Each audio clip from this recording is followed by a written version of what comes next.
Good afternoon, I'm Meteorologist Robb Ellis. I want to provide you with a real-time update, and we'll do these throughout the day, of what to expect with the severe weather threat that's coming in later this evening. The timing has been pushed back a bit, but already we're seeing some stronger storms to the south, and getting in a little bit closer, it looks like we're just going to see some scattered showers as we get through the next couple of hours or so. Let me dive into what to expect. The moderate risk still in place.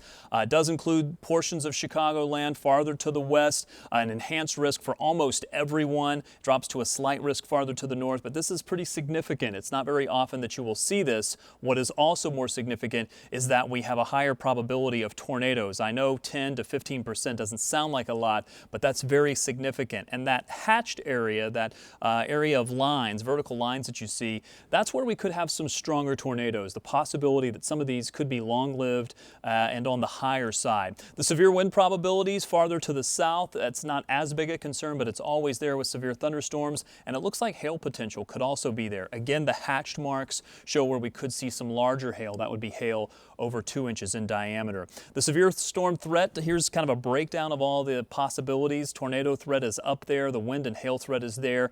The flooding threat is lower but can't be ruled out at all. And as far as the timing, we do think that this is going to be a later evening time frame, 4 p.m. to 11 p.m. Newest guidance suggests that that may even be a little bit too early, maybe pushing that 5 p.m.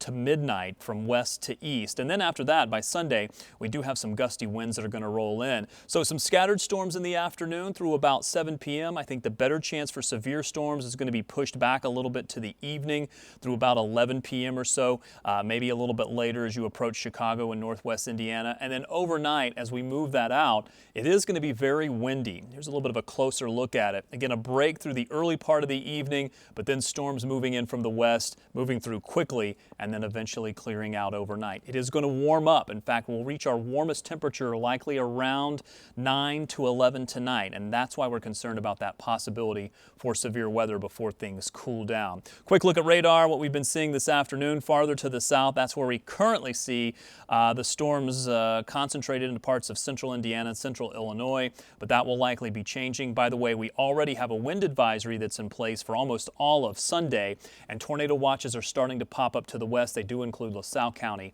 until 9 p.m. After that moves out, it's quiet for several days before our next chance of rain. But of course, our biggest concern remains that possibility for strong storms across northern Illinois this evening.